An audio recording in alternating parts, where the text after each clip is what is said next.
Story तुम ही मेरा प्यार हो चैप्टर 6। कार्तिक बताना शुरू करता है। देखो, मैं एक नॉर्मल इंसान ही हूँ। शनाया उसकी बात काटते हुए कहती है, अगर तुम नॉर्मल हो तो मैं, मेरे फ्रेंड्स और इस कंपनी में काम कर रहे सभी लोग, इस पूरी दुनिया के लोग, हम सब तो जरूर एलियंस होंगे। सच सच बताओ, क्या मूवीज के सुपर हीरोज को देखकर कहीं तुमने अपने साथ कुछ कर तो नहीं लिया? क्या तुम्हें इतना भी नहीं पता कि वो सब नकली होता है? शनाया अपनी ही धुन में बोले जा रही थी। कार्तिक उसे चुप कराते हुए कहता है, शट अप, मेरी पूरी बात तो सुनो। मैं पूरी तरह से एक इंसान ही हूँ, पर मेरे अंदर कुत्ते के जेनेटिक्स मिक्स हो गए हैं। एक पागल साइंटिस्ट ने मेरे ऊपर कुछ एक्सपेरिमेंट किए थे, और उसके बाद जब भी मैं कुत्ते से रिलेटेड कुछ भी देखता हूँ तो मेरा माइंड आउट ऑफ कंट्रोल हो जाता है और मैं कुत्ते की तरह हरकतें करने लग जाता हूँ। उसकी बात खत्म होते होते शनाया की हंसी छूट जाती है और वो अपनी हंसी को कंट्रोल करते हुए कहती है, आई एम सॉरी, मेरा इंटेंशन तुम्हारा मजाक उड़ाने का बिल्कुल भी नहीं था, लेकिन मैं क्या करूं, तुम्हें कुत्ते की तरह हरकतें करता हुआ इमेजिन करके मेरी हंसी ही नहीं रुक रही। फिर जल्दी से खुद को वापस कंट्रोल करती है और शांति से सोफे पर बैठ जाती है। कार्तिक उसे घूरते हुए कहता है, हो गया तुम्हारा? कार्तिक वहां से उठकर एक दूसरे रूम में चला जाता है। उसके केबिन में उसके लिए एक पर्सनल रूम भी बनाया गया था। वहां जाकर वो अपने कपड़े चेंज करता है और फ्रेश होकर वापस आता है। इस पूरे टाइम में शनाया अपने फोन में लगी हुई थी। कार्तिक वापस आकर वहीं रखे सोफे पर बैठ जाता है। शनाया उससे कहती है, तुमने यह तो बताया कि तुम्हारे साथ किसी पागल साइंटिस्ट ने एक्सपेरिमेंट किया था, पर तुम्हारी फैमिली तो कितनी ज्यादा अमीर है, तुम उस पागल साइंटिस्ट तक कैसे पहुंच गए? उसकी ये बात सुनकर कार्तिक का चेहरा सख्त हो जाता है। वो उसे घूर कर देखता है और कहता है, आई डोंट थिंक सो कि तुम्हें इस चीज से कोई भी लेना देना होना चाहिए। उसके सीरियस चेहरे को देखकर शनाया भी चुप हो जाती है। वो भी समझती थी कि ये उसका पर्सनल मैटर है।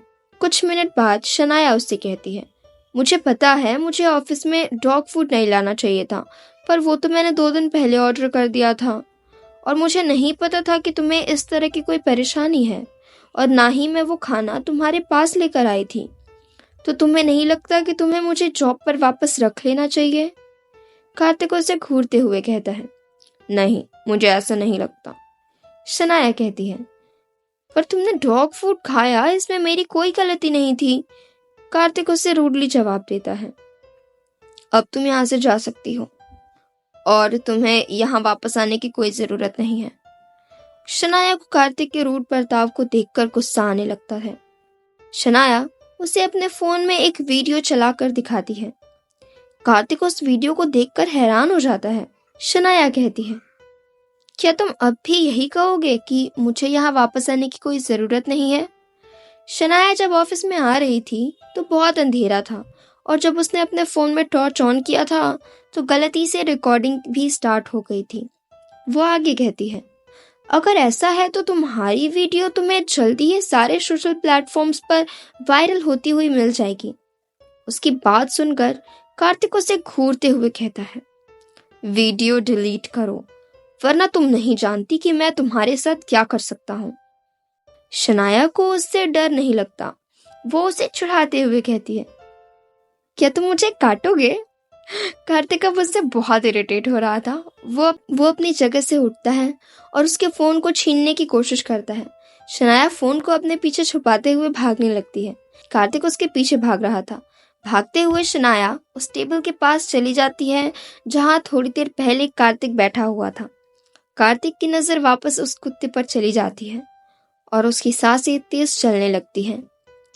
उसकी आंखों का रंग धीरे धीरे नीले रंग में बदलने लग जाता है। कार्तिक अपने हाथ की कसकर मुट्ठी भींच लेता है। शनाया भी रुककर उसके इस बिहेवियर को देख रही थी। वो उस कुत्ते वाले खिलौने को टेबल के पीछे छुपा देती है। कार्तिक अपनी आंखों को बंद कर लेता है और कुछ गहरी सांसें लेने के बाद वापस नॉर्मल दिखने लग जाता है। अब वो उसके पीछे भागना छोड़कर चुपचाप जाकर सोफे पर बैठ जाता है। शनाया भी उसके पास जाती है। कार्तिक उसे एक सीरियस चेहरे के साथ देखकर कहता है, देखो, ये बात किसी को भी पता नहीं चलनी चाहिए।